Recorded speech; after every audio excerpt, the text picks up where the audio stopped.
மாணவர்கள் அனைவருக்கும் வணக்கம். Welcome to tab super maths. So நம்மளோட சென்டர் மேக்ஸ் சீரீஸில் பார்த்தோம் அப்படின்னா இன்னைக்கு டே 35ல் நம்ம இருக்கோம். ஸோ டாப்பிக்கை பொறுத்த வரைக்கும் பர்சன்டேஜ் அதில் பார்ட் 2 பார்க்க போகிறோம். ஸோ ஏற்கனவே நேற்று நம்ம பார்ட் 1 முடிச்சிருந்தோம் இல்லையா? ஸோ ஈவினிங் டைமர் டெஸ்ட் வேறு எழுதியிருந்தோம். ஸோ அதை எப்படி நம்ம ஈஸியாக ஹேண்டில் பண்ணுறது, எப்படி ஃப்ராக்ஷனை வச்சு நம்ம பண்ணுறது எல்லாமே நேற்று நம்ம டிஸ்கஸ் பண்ணிட்டோம். ஸோ இன்னைக்கு என்ன அப்படின்னா அதுலேயே ஸ்டேட்மெண்ட் வைஸாக கொடுத்துருந்தாங்க அப்படின்னா ஸோ அந்த மெத்தடுக்குள்ள தான் நம்ம இன்னைக்கு என்ட்ரு ஆக போகிறோம். ரொம்பவே முக்கியமான பார்ட். ஸோ கவனமாக கவனிங்க. ஸோ இன்னைக்கு கிளாஸ்க்குள்ள போகிறதுக்கு முன்னாடி ஒரு சின்ன திருக்குறள் என்ன அப்படின்னா எல்லாத்துக்குமே தெரிஞ்ச ஒரு திருக்குறள் தான். ரொம்ப ஊக்கம் தரக்கூடிய ஒரு திருக்குறள். என்ன அப்படின்னா காண முயலெய்த அம்பினில் யானை பிழைத்த வேல் ஏந்தல் இனிது அப்படின்னு சொல்லிட்டு சொல்லுவோம்.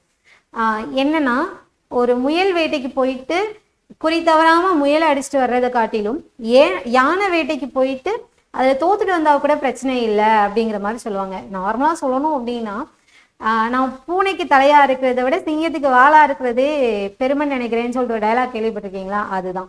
ரொம்ப சிம்பிளாக சொல்லணும். அதுதான் நம்மளோட எய்ம். எப்போதுமே எப்படி இருக்கணும் அப்படின்னா நான் வந்து குரூப் 4 பாஸ் பண்ண போறேன், இல்லை அப்படின்னா ஏதாச்சும் ஒரு சாதாரணமாக சின்னதாக சொல்லுவாங்க இல்லையா, தலையாரி இந்த மாதிரிலாம் போஸ்டிங் போடுவாங்க இல்லையா, விஓ அசிஸ்டன்ட் இந்த மாதிரி எக்ஸாமுக்குலாம் போகிறேன் அப்படின்னு சொல்லிட்டு அது நான் மோசம்னு சொல்லலை. அது கிடைச்சா ஓகே. ஆனால் நம்ம எய்ம் பண்ணுறதே அது எய்ம் பண்ணக்கூடாது. நம்மளோட ஆம்பிஷன் எப்போதுமே எப்படி இருக்கணும் அப்படின்னா ஹையாகவே இருக்கணும். இதுதான் நான் உங்களுக்கு ஒவ்வொரு கிளாஸ்லையுமே சொல்லிக்கிட்டு இருக்கேன். எப்போதுமே இலக்கு வைக்கிறது பெருசாகவே வைங்க. அதில் தோத்துட்டா கூட பரவாயில்ல. இப்போ நீங்கள் நார்மலாக நீங்கள் யூபிஎஸ்சியில் பாஸ் பண்ண வேணாம், ஆனால் நான் யூபிஎஸ்சிக்கு படிக்கிறேன்னு சொல்லி பாருங்க. டிஎன்பிஎஸ்சி படிக்கிறவங்க நான் குரூப் 4க்கு படிக்கிறேன்னு சொல்லாமல் குரூப் 1க்கு படிக்க போகிறேன்னு சொல்லுங்க. உங்களை மற்றவங்க பார்க்குற விதமே வேறையா இருக்கும். நார்மலாக யோசிச்சு பாருங்க. நீங்கள் நான் வந்து ஒரு டிசிக்கு ஒரு டெப்டி கலெக்டருக்கு படிக்க போகிறேன் அப்படின்னா சுற்றி இருக்கிறவங்க வந்து உங்களை பார்க்குற விதமே நீங்கள் வேணால் சும்மா ட்ரை பண்ணி பாருங்க. நான் இன்னைக்கு சொல்கிறேன், நீங்கள் வந்து ஆம்பிஷன் வெளில சொல்லாத ஆளாக இருந்துச்சுன்னா இப்போ சொல்லுங்கள். நீங்கள் நான் வந்து குரூப் 1 படிக்க போகிறேன் அப்படின்னு சொல்லுங்கள். உங்களுக்கு கண்டிப்பாக அதுக்கு ஒரு பெரிய ரெஸ்பெக்டே இருக்கும். அதில் நீங்கள் பாஸ் பண்ணாட்டா கூட அதுதான் சொல்லுவாங்க, உள்ளுவதெல்லாம் உயர்வுள்ளல் மற்றவை தள்ளினும் தள்ளாமை நிறுத்துன்னு சொல்லுவாங்க. ஆம்பிஷன் மட்டும் ஹையா இருந்தால் போதும். மற்றபடி அதுக்கான முயற்சி நம்ம பண்ணுறோம் இல்லையா, முயற்சி அந்த முயற்சி வந்து அதை பற்றி தெரிஞ்ச சான்றோர்களிடத்துல வந்து ஒரு பெரிய பெருமையை நமக்கு வாங்கி தரும். அதுதான் நான் இன்னைக்கு இதையும் சொல்லணும்னு நினச்சேன். ஸோ இந்த ஒரு மோட்டிவேஷனை நீங்கள் மனசில் வச்சுக்கோங்க. எப்போதுமே எய்ம் பண்ணுறது எப்போவுமே ஹையாக எய்ம் பண்ணுங்க. ஓகே, நம்ம கிளாஸில் போயிடலாம். ஸோ இன்னைக்கு உங்களுடைய வச்சுக்கான பதையில் உங்களோட நான் வேல்கனி பார்த்தெல்லாம் பர்சன்டேஜ் பார்ட் 2 பார்ட் 1 இது கன்வர்ஷனும் சிம்பிளிஃபிகேஷன் பேஸ்டும் முடிச்சிருக்கிறோம். ஸோ புதுசாக வர்றவங்க பார்த்தீங்க அப்படின்னா ஸோ இது வந்து 34th டே வீடியோவில் இருக்கும். நேற்று ரெஃபர் பண்ணிக்கலாம் நீங்கள். அதுக்கப்புறம் பார்த்தோம்னா இன்னைக்கு நம்ம பார்க்கக்கூடிய இது ரெண்டுமே 35th இன்னைக்கு நம்ம டிஸ்கஸ் பண்ண போகிறோம். அதுக்கப்புறம் மீதி இருக்கக்கூடிய 2 போர்ஷனுமே நமக்கு நாளைக்கு 36th டே வீடியோவில் வந்துடும். இதோட நமக்கு பர்சன்டேஜ் கவர் ஆயிடும். பார்க்கலாம். ஸோ இதில் பார்த்தோம் அப்படின்னா ஃபர்ஸ்ட் கவுண்டிங் பேஸ்டு அப்படிங்கிறது என்ன? ஒன்றுமே இல்லை. ஒரு எண்ணிக்கையை பேஸ் பண்ணி நமக்கு கேட்குறாங்க அப்படின்னா அதுதான் எண்ணிக்கையை வச்சே மாறி மாறி அட்டண்டன்ஸ் என்ன, பழம் என்ன, முட்டை என்ன, அதுக்கப்புறம் பார்த்தோம் அப்படின்னா சம்பளத்தில் எவ்வளோ என்ன அப்படின்னு சொல்லிட்டு இந்த மாதிரி கேட்கக்கூடியது தான் நமக்கு. பாருங்க, ரொம்ப எளிமையாக தான் இருக்கும். இந்த கொஸ்டினை பாருங்களேன். இனியன் 5 டசன் முட்டைகளை வாங்கினார். அதில் 10 முட்டைகள் கெட்டுவிட்டால் நல்ல முட்டைகளின் சதவீதத்தை காண்க அப்படின்னு சொல்லி கேட்குறாங்க. இந்த கொஸ்டின்லாம் எக்ஸாம்ல எப்படி எத்தனை தடவை கேட்டுக்காங்கன்னே சொல்ல முடியாது. என்ன பண்ணுவாங்கன்னா இனியன் இருக்கா, ஒரு எக்ஸாம்ல இனியன் கேட்டிருந்தாங்க, இன்னொரு எக்ஸாம்ல இனியா அப்படின்னு சொல்லி கேட்டிருந்தாங்க. பேரை தான் மாத்தினாங்களே தவிர மற்றபடி கண்டென்ட் இதுதான். என்ன சொல்றாங்க அப்படின்னா ஃபர்ஸ்ட் அவர் வந்து 5 டசன் முட்டையை வாங்குறாராம். அப்போ இங்கே டோட்டல் எக்ஸ் எவ்வளவு அப்படின்னு சொல்லி பார்த்தோம்னா நோட்ஸாக எடுக்கணும்னா இப்படி எழுதணும். ஸோ 5 டசன் முட்டை இருக்குது நம்மகிட்ட. அப்போ 5 டசன்கிறது ஒரு டசன்கிறது 12. அப்போ 5 × 12 போட்டிங்க அப்படின்னா மொத்தமாக அவர்கிட்ட எவ்வளோ முட்டை இருக்குதுன்னு பார்த்தோம்னா 60 முட்டைகள் இருக்குது. சரி, இதுக்கப்புறம் என்ன அப்படின்னா அதில் 10 முட்டைகள் கெட்டு போயிடுச்சு. அப்போ இங்கே 10 முட்டைகள் கெட்டு போயிடுச்சு அப்படின்னா பேலன்ஸ் நல்ல கண்டிஷனில் இருக்கக்கூடிய எக்ஸ் எவ்வளோ இருக்கும்? 60ல் 10 போயிடுச்சுன்னா 50 இருக்கும். ஓகேவா? இந்த 50 எக்ஸுங்கிறது எவ்வளவு பர்சன்டேஜ் அப்படின்னு சொல்லி கேட்குறாங்க. மொத்தம் 60 முட்டை இருக்கு இல்லையா? அந்த 60 முட்டையில 50 முட்டைங்கிறது எவ்வளவு பர்சன்டேஜ் அப்படிங்கிறது அதை எப்படி எழுதலாம்? மொத்தம் 60 முட்டை இருக்குது, இதுல 50 முட்டை வந்து நல்ல கண்டிஷன்ல இருக்கு. இதோட பர்சன்டேஜ்ல கேட்டாங்கன்னா × 100 அவ்வளவுதான். மொத்த முட்டை கீழே டோட்டல் எப்போதுமே கீழே இருக்கணும். ஓகேவா? கீழே டோட்டல் அவங்க என்ன கேட்டுக்காங்களோ கொஸ்டின் மேல × 100 போட்டணும். இதை சால்வ் பண்ணிட்டோம்னா ஆன்சர். அங்கே போயிடணும்.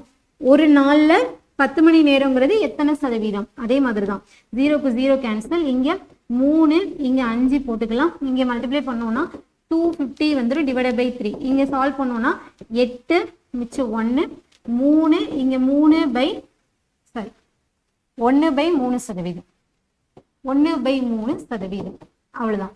அதாவது கேன்சல் பண்ணோம்னா 8 3 24 மிச்சம் 1 3 9 மிச்சம் 1 வந்துடும் டிவைடட் பை பேஸில் என்ன இருக்கோ அதே போடும். ஸோ 83 1/3% அப்படிங்கிறது நமக்கு நல்ல கண்டிஷனில் இருக்கக்கூடிய முட்டைகளோட பர்சன்டேஜாக இருக்கும்.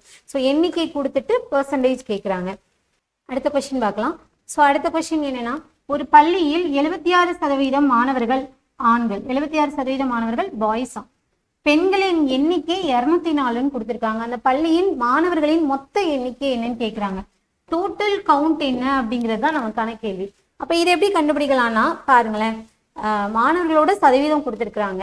அந்த விமென் கேர்ள்ஸ் இருப்பாங்க இல்லையா, அவங்களோட கவுண்ட் கொடுத்துருக்காங்க. டோட்டலாக எவ்வளோ பேர் அப்படின்னு கேட்டிருக்காங்க. இப்போ ஸ்கூலில் இருக்கக்கூடிய டோட்டல் ஸ்டூடெண்ட்ஸ் வந்து 100% எடுப்போம். இது ரெண்டா பிரிக்கிறோம், பாய்ஸ் கேர்ள்ஸ் அப்படின்ட்டு. ஸோ பாய்ஸ் வந்து 76%ன்னு சொல்லியிருக்கிறாங்க. அப்போ கேர்ள்ஸ் எவ்வளோ இருப்பாங்க? 24% இருப்பாங்களா? கரெக்டு தானே? 76 80 80 20 100. இப்போ இதில் அந்த கேர்ள்ஸ் 24% இருக்காங்க இல்லையா, அவங்க தான் 204 பேர்னு சொல்லியிருக்கிறாங்க. இப்போ என்ன கேட்குறாங்கன்னா, டோட்டல் கவுண்ட் 100% என்ன அப்படிங்கிறது கேள்வி. இதை எப்படி எழுதலாம்? ஒரு கிளாஸ்ல இருக்கக்கூடியதுல 24% ஸ்டூடெண்ட்ஸ் வந்து 204 பேரா இருந்தாங்கன்னா, நேற்று டைம் டெஸ்ட்ல நான் சொன்னேன் இல்லையா, என்ன பர்சன்டேஜோ அது கீழே, அதோட வேல்யூ மேலே என்ன கேட்டிருக்காங்க? 100%. மொத்த மாணவர்கள் என்னன்னு கேட்டிருக்காங்க. இதை சால்வ் பண்ணிட்டோம்னா ஆன்சர். இங்கே கேன்சல் பண்ணோம்னா இங்கே 2 12ஆல போட்டோம்னா இங்கே 2 1 12 12 மிச்சம் 8 7 12 நமக்கு 84. அகைன் நீங்கள் கேன்சல் பண்ணோம்னா 5 0 17 5 85.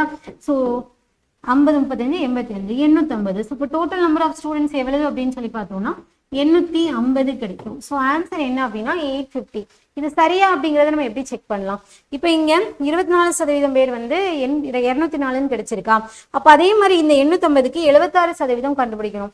அதை கண்டுபிடிக்கும் போது உங்களுக்கு ஒரு வேல்யூ கிடைக்குமா? அதே 204 நீங்கள் ஆட் பண்ணி 850க்கு ஈக்குவல் பண்ணிட்டீங்கன்னா அதுதான் ஆன்சர். அப்போ 850ங்கிறது கரெக்டு தான். சரி, எப்படி பார்க்கலாம்? இப்போ கரெக்டான டேலி பண்ணி பார்க்கலாமா? இப்போ 850க்கு 76% என்ன அப்படின்னு சொல்லி நம்ம பார்க்கலாம். 76%ங்கிறத 1% into 76 போட்டுக்கலாம். 76ங்கிறது அது டேபிளுக்கு ஏற்றாப்புல நீங்கள் டீகோட் பண்ணாலும் ஓகே. நான் இது 8.5 1% into 76ன்னு போடுறேன். போட்டேன்னா 5030க்கு 0 மிச்சம் 3 7 8 56 56 ஒரு 35 அது நார்மலாக போடும் 3 4 8 48 51 35க்கு 5 மிச்சம் 3 7 8 56 56 3 56 59 5 மிச்சம் 3 7 8 56 59 0 6 14க்கு 4 மிச்சம் 1 6. ஸோ ஒரு டிஜிட் வச்சு இது கேன்சல் பண்ணிட்டோம்னா 646ன்னு கிடைக்கும். ஸோ இங்கே 646 பேருங்கிறது பாய்ஸ். ஸோ இப்போ இது கூட நீங்கள் ஆட் பண்ணிட்டீங்க அப்படின்னா 10க்கு 0 மிச்சம் 1 5 8 850க்கு ஈக்குவலாக வந்துருச்சா? ஸோ இப்போ ஆன்சர் வந்து கரெக்ட் தான். அடுத்த கொஸ்டின், ஒரு தொகையின் 12%ங்கிறது 1080னா தொகை என்ன? ஒரு தொகையோட 12% அப்படிங்கிறது 1080 ரூபாயா இருந்துச்சுன்னா அத்தொகை அப்படிங்கிறது 100% இருக்கும். அது என்னங்கிறது கேள்வி. அப்போ 12ஆல கேன்சல் பண்ணோம்னா 9 12 108. ஸோ கரெக்டு தானே? 12 9 12 நமக்கு 108 0 போட்டுக்கோங்க. அப்போ இங்கே மல்டிப்ளை பண்ணிட்டீங்கன்னா 9000 நமக்கு கிடைக்கும். ஸோ 9000 அப்படிங்கிறது தான் அந்த அமௌண்ட்டாக இருக்கும். ஓகேவா? அடுத்துதான் இந்த கொஸ்டின் பாருங்க, ரொம்ப முக்கியமான கொஸ்டின்.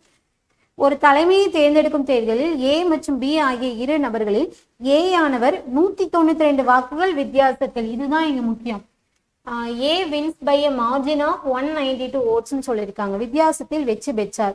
மொத்த வாக்குகளில் A 58% பெற்றார் எனில் பதிவான மொத்த வாக்குகளை காண்க அப்படின்னு சொல்லி கேட்டிருக்காங்க. அதாவது ஒரு எலெக்ஷன் நடக்குது. ஸோ அந்த எலெக்ஷனில் பார்த்தோம் அப்படின்னா டோட்டல் ஓட்ஸ் இருக்கு இல்லையா, அது என்னங்கிறது நமக்கு தெரியாது, நம்ம எக்ஸ்ன்னு எடுத்துப்போம் டோட்டல் ஓட்ஸ். இப்போ இதில் 2 கேண்டிடேட்ஸ் இருக்கிறாங்க, A B அப்படின்னு சொல்லிட்டு. A Bன்னு 2 கேண்டிடேட்ஸ் இருக்காங்க. இதில் A ஆனவர் 192 வாக்குகள் வித்தியாசத்துல ஜெயிக்கிறாருன்னு சொல்லியிருக்கிறாங்க. அது இருக்கட்டும். இதுக்கப்புறம் என்ன சொல்றாங்க, ஏ வந்து 58% வாங்கியிருக்கிறாரு அப்படின்னு சொல்றாங்க. அப்ப இங்க மொத்த ஓட்ஸ்ங்கிறது 100%-ஆ இருக்கும். இல்ல ஏ 48% வாங்கியிருந்தாருன்னா பி எவ்வளவு வாங்கியிருப்பாரு, 100 மைனஸ் 58 42%-ஆ இருக்கும். சரிதானா? இது ரெண்டே எழுதிக்கிறோம். இப்ப அந்த ஸ்டேட்மெண்ட்டுக்கு வரும். ஏ ஆனவர் 192 வாக்குகள் வித்தியாசத்துல ஜெயிச்சிருக்காரு. இதோட மீனிங் என்னன்னா, பி எடுத்ததை விட இவர் வந்து 192 ஓட்ஸ் அதிகமா வாங்கியிருக்கிறாருன்னு அர்த்தம். இந்த மாதிரி ஒன்னை விட இவ்வளவு அதிகம் கம்மினா என்ன அர்த்தம்னா, ரெண்டுத்துக்கும் உள்ள வித்தியாசம் தான் அர்த்தம். அப்ப இங்க இருக்கக்கூடிய 58%க்கும் 42%க்கும் உள்ள வித்தியாசம் என்ன வரும், 16% வருமா? இந்த 16% தான் அவங்க சொல்ற 192 ஓட்ஸ்.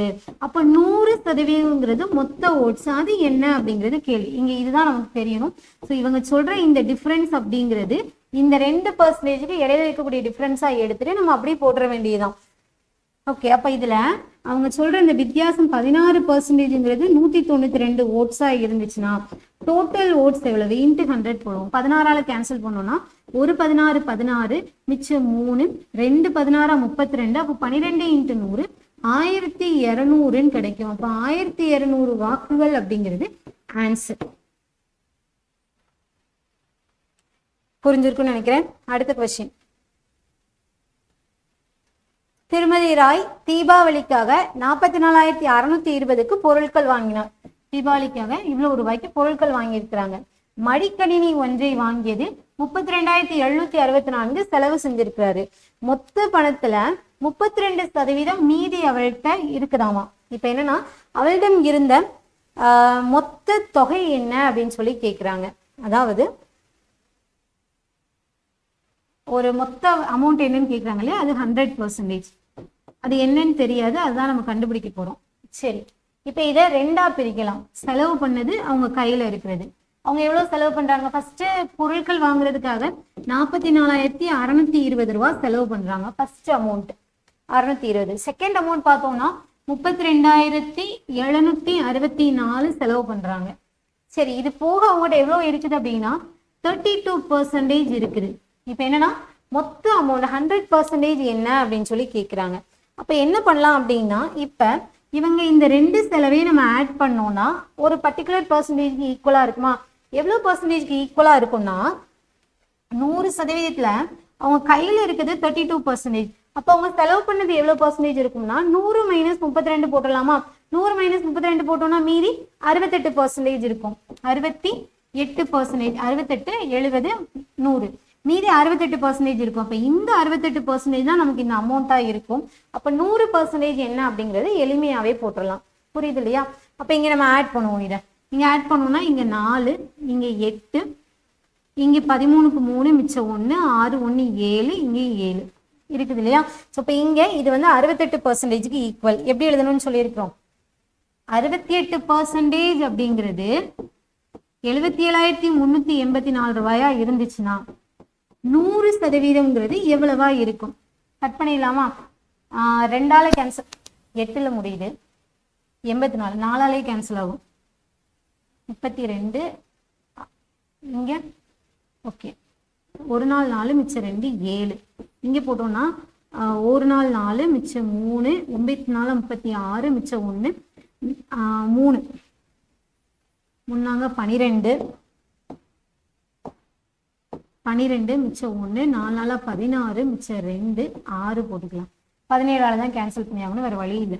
ஒரு 17 17 மிச்சம் 2, ஒரு 17 17 மிச்சம் பார்த்தோம் அப்படின்னா இங்க ஒரு 3 அங்க ஒரு 3, 6 ஆச்சு 64. அப்போ 17 இன்ட்டு 3 போட்டோம்னா 30 21 51 ஆச்சா? 51 பிளஸ் 17 போட்டோம்னா வராது, 68க்கு போயிடும். அப்ப இங்க என்ன போடலாம்னா 3 17 51, 51னா பேலன்ஸ் எவ்வளவு இருக்கும்? அங்க ஒரு 9, இங்க ஒரு 4, 13 ஆச்சா? 136.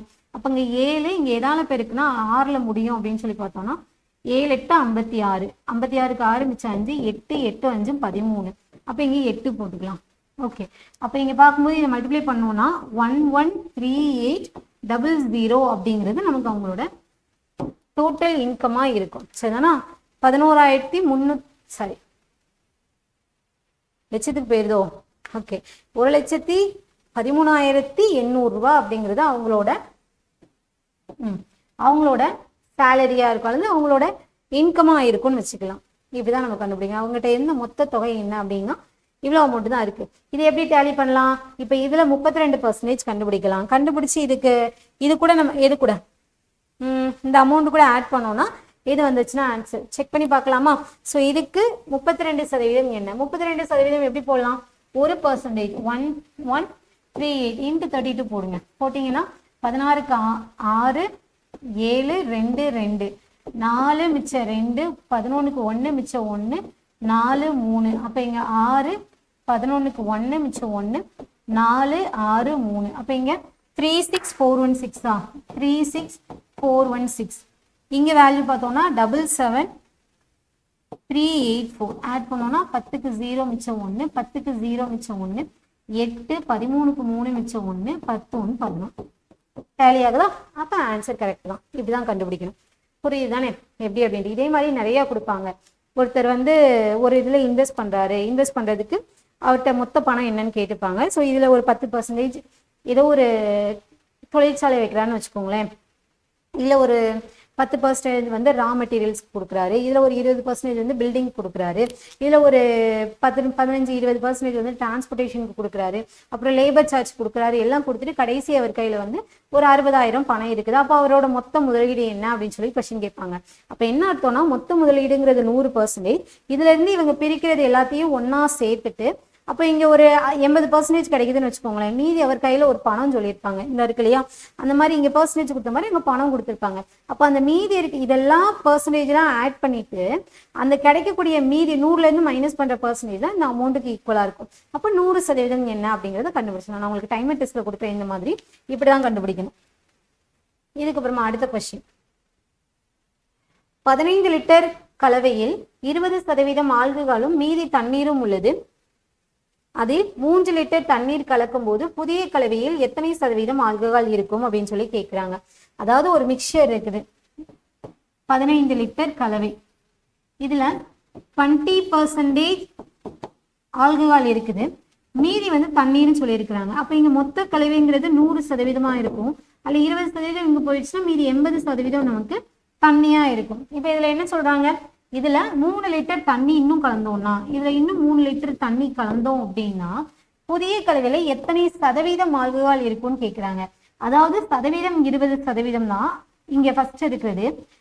இதுல நம்ம அளவு பார்த்தோம்னா ஆல்கஹால்ல எந்த சேஞ்சுமே இருக்காது, அதே அளவு தான் இருக்கும். ஆனா பர்சன்டேஜ்ல நமக்கு வேரியேஷன் ஆகும். இப்போ இங்க பாருங்களேன், 15 லிட்டர்ல 20% என்ன, 10% 1.5. அப்போ இங்க 3 லிட்டர் வந்துடும். அப்போ 3 லிட்டர் ஆல்கஹால் இருக்கு இதுல. அப்போ மீதி 12 லிட்டர் நமக்கு என்ன இருக்கும்னா தண்ணி இருக்கும். இப்போ இந்த 12 லிட்டர் கூட தான் இன்னும் கொஞ்சம் தண்ணியை சேர்க்கிறாங்க.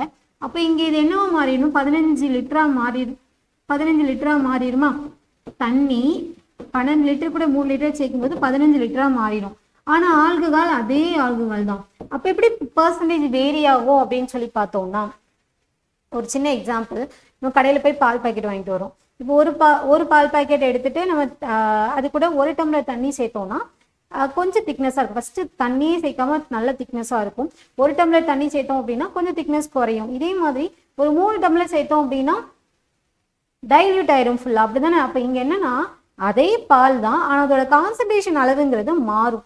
அப்போ இதுல தண்ணி நிறைய சேர்க்கும் போது தண்ணியோட பர்சன்டேஜ் அதிகமாயிரும். ஆட்டோமேட்டிக்கா ஆல்கஹாலோட வாட்டர் இந்த பால் இதோட பர்சன்டேஜ் என்ன ஆயிரும் அப்படின்னா கம்மியாயிரும். அளவு ஒண்ணுதான், ஆனா பர்சன்டேஜ் வேரி ஆகும். அப்ப எவ்வளவு பர்சன்டேஜ் இருக்குங்கிறது எப்படி கண்டுபிடிக்கலாம்னா, இப்போ இதுல 20% எப்படி கிடைச்சிருக்கும்னா, இப்ப 15 லிட்டர்ல 3 லிட்டர் ஆல்கஹால் இருக்கு. அப்ப மொத்தம் 15 லிட்டர், இதுல 3 லிட்டர் ஆல்கஹால் இருக்கு. அப்ப எத்தனை சதவீதம்னு பார்த்தோம்னா, இங்க நீங்க கேன்சல் பண்ணீங்கன்னா இங்க 5 கிடைக்கும், இங்க கேன்சல் பண்ணிட்டீங்கன்னா 20 கிடைச்சிடும். அப்படிதான் இங்க 20% கிடைச்சிருக்கு. அப்ப அதே மாதிரி இங்க எழுதுங்க. இப்ப 3 லிட்டர் சேர்க்கும் போது இந்த மொத்த மிக்சர் எவ்வளவு மாறிடும் அப்படின்னா 15 + 3 18 லிட்டரா மாறிடும். அப்ப இப்ப எப்படி எழுதணும்னா, 18 லிட்டர் மிக்சர்ல இப்போ அதே 3 லிட்டர் ஆல்கஹால் இருக்கு, இதோட சதவீதம் என்ன இன்ட்டு 100. இப்ப நீங்க கேன்சல் பண்ணீங்கன்னா இங்க 6 வருமா, இங்க 2 சரி இங்க 3 இங்க 50 போட்டுக்கலாம். இங்க நீங்க கேன்சல் பண்ணீங்கன்னா 1 3 3 மிச்சம் 2 6 3 18 மிச்சம் 2/3%. ஸோ ஓவராலாக எடுத்துட்டோம்னா இப்போ அதோட பர்சன்டேஜ் சொன்னோம் இல்லையா, அதோட பர்சன்டேஜ் கம்மியாகும். அப்போ 20ல் இருந்து 16 2/3% நமக்கு குறைஞ்சிருக்கு. அவ்வளோதான். இந்த கொஸ்டின் நான் உங்களுக்கு அடுத்து நாளைக்கு கடைசி நடத்துவேன் இல்லையா, அப்போ நடத்துகிறேன். சரி, இதுக்கப்புறம் என்ன அப்படின்னா மார்க் பேஸ்டு. மார்க் பேஸ்டு அப்படிங்கிறது பேர்லேயே தெரிஞ்சிருக்கும், மதிப்பெண்கள் சார்ந்து தான். ஒரு பாஸ் பண்ணுறதுக்கு தேவையான மார்க் அப்படிங்கிறது அதை நோக்கியே நமக்கு சம் போகிற மாதிரி இருக்கும். நல்லா புரிஞ்சுக்கணும். பர்சன்டேஜ் என்ன கேட்டிருக்காங்க, கொஸ்டினில் என்ன கொடுத்துருக்குறாங்க அப்படிங்கிற ஸ்டேட்மெண்ட்டை நல்லா ரீட் பண்ணிட்டு தான் டேட்டா எடுக்கணும். ஓகே, பார்க்கலாம். இங்கே பாருங்கள், ஃபஸ்ட்டு கொஸ்டின் வந்து கயல் என்பவர் முதல் திருப்புதல் தேர்வில் 500 மதிப்பெண்களுக்கு 225 மதிப்பெண்கள் எடுக்கிறாரு. அப்போ ஃபர்ஸ்ட் ரிவிஷன்ல 500 மார்க்கு, இதுக்கு 225 மதிப்பெண் எடுத்திருக்கிறாரு. அடுத்ததா ரெண்டாவது ரிவிஷன் தேர்வுல 500க்கு 260 மார்க் எடுத்திருக்கிறாரு. அப்போ செகண்ட் ரிவிஷன்ல அதே 500 தான், அதுக்கு 260 மார்க் எடுத்திருக்கிறாங்க. இப்போ என்ன கேட்குறாங்க அப்படின்னா மதிப்பெண் அதிகரிப்பின் சதவீதம் என்னன்னு கேட்குறாங்க. எவ்வளவு பர்சன்டேஜ் இன்க்ரீஸ் ஆயிருக்குன்னு கேட்குறாங்க. இதை ரெண்டு விதமாக பண்ணலாம். இங்கே இதுக்கு நீங்கள் பர்சன்டேஜ் கண்டுபிடிச்சிக்கலாம், அதே மாதிரி இதுக்கு தனியாக பர்சன்டேஜ் அப்படின்னா இன்ட்டு 100 போடுவீங்க, அப்படிதானே. ஸோ இதுக்கு சதவீதம் கண்டுபிடிக்கிறதா என்ன பண்ணுவோம், இதை எழுதி இன்ட்டு 100 போடுவோம். இங்கே 2 கேன்சல் ஆயிரும், இங்கே கேன்சல் பண்ணோம்னா 4, இங்கே 5. அதே மாதிரி இங்கே இன்ட்டு 100 போட்டீங்க அப்படின்னா 0000 கேன்சல், இங்கன்னா 5 52 கிடைக்கும். அப்போ இங்கே எவ்வளோ இன்க்ரீஸ் ஆயிருக்கு, +7%. அப்போ 7% இன்க்ரீஸ் ஆயிருக்குங்கிறது கணக்கு. இப்படி இல்லாமல் நம்ம வேற எப்படி எளிமையாக பண்ணலாம், இதெல்லாம் எப்போதும் ரொட்டீனாக பண்ணுறது தானே. இப்போ ரெண்டுத்துக்குமே பேஸ் வந்து அதே 500 மார்க்கு தான். வேரி ஆகுது அப்படிங்கிற பட்சத்தில் நம்ம இந்த மெத்தடை ஃபாலோ பண்ணிக்கலாம். ஆனால் ஒரே மாதிரி இருக்குங்கிற பட்சத்தில் நம்ம ஒரு ஷார்ட்கட் பண்ணிக்கலாம். இது எங்கன்னா அங்கே நம்ம பார்த்தோம் இல்லையா, ஒரே எண்ணோட 80%க்கும் ஒரே எண்ணோட 60%க்கும் இல்லை வேறுபாடுன்னு பார்த்தோம்ல, அதே ப்ரொசீஜர் தான். இப்போ ரெண்டுத்துக்கும் பேஸ் ஒரே மார்க்கு தானே. இப்போ 2 மார்க்குக்கும் உள்ள வேரியேஷன் பாருங்க. இங்கே 25 இருக்கு, அங்கே 260. 260க்கும் 225க்கு வித்தியாசம் எவ்வளோ வரும், 250. இங்கே ஒரு 25, 35 வரும், நமக்கு 35 வரும். இப்போ இதில் என்னன்னா இந்த 35 தான் நமக்கு வேரியேஷன், இதோட பர்சன்டேஜ் தான் நமக்கு வேணும். அப்போ இங்கே என்னெல்லாம் எப்படி எழுதலாம்னா 100% அப்படிங்கிறது நமக்கு 500 மார்க்குனா 100% இல்லை கீழே வரும்னா. ஓகே, இது அப்படி மாற்றணும். அதாவது 500 மார்க் அப்படிங்கிறது 100% இருந்துச்சுன்னா 35 மார்க்குங்கிறது எவ்வளவு சதவீதம். அப்போ இங்கே கிராஸ் மல்டிப்ளிகேஷன் பண்ணோம்னா 500 இன்ட்டு எவ்வளவு பர்சன்டேஜ்ங்கிறது வரும், ஈக்குவல் டு 35 × 100. ஓகே, ஸோ இப்போ இங்கே 500 கீழே வரும், அப்படிதானே. ஸோ இங்கே 500 கீழே வரும். இதில் என்னன்னா 500ங்கிறது 100%னா 35, இங்கே மார்க்னா இங்கேயும் மார்க். ஓகே, அப்போ இங்கே கேன்சல் பண்ணீங்க அப்படின்னா இங்கே நமக்கு கேன்சல் ஆகி 7% அப்படிங்கிறது கிடைக்கும். அதாவது இதில் 500 மார்க் அப்படிங்கிறது 100% இருந்துச்சுன்னா 35 மார்க் அப்படிங்கிறது எத்தனை சதவீதம், இங்கே பர்சன்டேஜ், இங்கே மார்க், இங்கேயும் மார்க், மேலே பர்சன்டேஜ். 0000 கேன்சல், இங்கே கேன்சல் பண்ணி 7%. உங்களுக்கு இது எழுத கன்ஃபியூஸ் ஆயிடுச்சு அப்படின்னா இதை யூஸ் பண்ணிக்கோங்க. திருப்பி இங்கே எழுதும்போது அதானே எழுதணும். இப்போ 20% அப்படிங்கிறது ஒரு 500 இருந்துச்சுன்னா 10%ங்கிறது என்ன, அப்போ இங்கேயும் பர்சன்டேஜ் எழுதணும், இங்கேயும் பர்சன்டேஜ் எழுதணும். அப்போ இங்கே பார்க்கும்போது ரெண்டுமே மார்க் இருக்கு, அப்போ இங்கேயும் மார்க் எழுதணும், அப்போ இன்ட்டு போடுறதுல இங்கேயும் மார்க் எழுதணும். அப்போ இதோட பர்சன்டேஜ் மேலே. அவ்வளோதான். அடுத்த கொஸ்டின் பார்க்கலாம். அடுத்த கொஸ்டின், ஒரு மாணவன் மொத்த மதிப்பெண்களில் 33% எடுத்தால் தேர்ச்சி பெற்றவனாக கருதப்படுவான். அவன் 125 மதிப்பெண்கள் பெற்று 40 மதிப்பெண்கள் குறைவால் தோல்வி அடைந்தான் எனில் மொத்த மதிப்பெண் என்ன அப்படின்னு சொல்லி கொஸ்டின் கேட்குறாங்க. அதாவது ஒரு ஸ்டூடெண்ட் வந்து எக்ஸாமில் பாஸ் பண்ணுறதுக்கு 33% மார்க் வேணும். அவர் வந்து 125 மார்க் எடுத்திருக்காரு, ஆனால் இன்னொரு 40 மார்க் அவருக்கு தேவை. அதை தான் சொல்கிறாங்க 40 மார்க் குறைவால் அப்படின்னு சொல்லி சொல்கிறாங்க. அப்போ இங்கே 33%ங்கிறது பாஸ் பர்சன்டேஜ், இதுக்கான மார்க் அப்படிங்கிறது அவர் எடுத்த 165 மார்க்கு, இது கூட அவர் ஒரு 40 மார்க் எடுத்திருந்தாருன்னா பாஸ் பண்ணிப்பாரு. தட் இஸ் 33% மார்க் அவர் வாங்கியிருப்பாரு. இப்போ என்னன்னா அந்த எக்ஸாமோட டோட்டல் மார்க் என்ன அப்படிங்கிறது கொஸ்டின். டோட்டல் மார்க் அப்படிங்கிறது 100%, அப்படிதானே. 100% என்ன அப்படிங்கிறது தான் நமக்கான கேள்வி. எப்படி கண்டுபிடிக்கலாம்? இப்போ 33% நமக்கு தெரியுமா? இது ரெண்டையும் ஆட் பண்ணோம்னா 165 கிடைக்கும். அப்போ இங்க ஒரு எக்ஸாம்க்கான 33% அப்படிங்கிறது 165 மார்க்கா இருந்துச்சுன்னா மொத்த மார்க்கு 100% அப்படிங்கிறது என்னவா இருக்கும்? சதவீதம். இங்க 11 கேன்சல் பண்ணோம்னா 3 11 33, ஒரு 11 மிச்சம் 5, இங்க 5 போட்டுடலாம். ஒரு 3 3 15. அப்ப 5 × 100 500. அப்ப இந்த எக்ஸாம்க்கான டோட்டல் மார்க் என்ன அப்படின்னு சொல்லி பார்த்தோம்னா 500. இது சரியா அப்படிங்கறத எப்படி செக் பண்ணலாம்? இந்த 500க்கு நீங்க 33% பார்த்தீங்க அப்படின்னா 165க்கு ஈக்குவலா இருக்கணும். எப்படி கண்டுபிடிக்கலாம்? இப்போ 1% எனக்கு வந்து 5 வருமா? 5 × 33 போட்டோம்னா 150, 150 ஒரு 15, 165 வந்துடும். ஸோ இங்க 165 தானே இருக்கு. கரெக்டு, டேலி ஆயிடுச்சு. இப்படிதான் பார்க்கணும். எப்படின்னு புரியுது இல்லையா? ஸோ இங்க அவர் பாஸ் பண்றதுக்கு தேவையான மார்க்ல இருந்து ஒரு 40 மார்க் குறைவால தோல்வி அடைகிறாருன்னு சொல்றாரு. அப்ப 40 மார்க் வாங்கினா அவர் பாஸ் பண்ணியிருப்பாரு. அதனால நம்ம உள்ள ஆட் பண்றோம். புரியுது இல்லையா? இப்ப இதே மாதிரி கொஞ்சம் வித்தியாசமான கொஸ்டின். இது பாருங்க, இதெல்லாம் எக்ஸாம்ல மறுபடியும் கேட்டிருக்காங்க.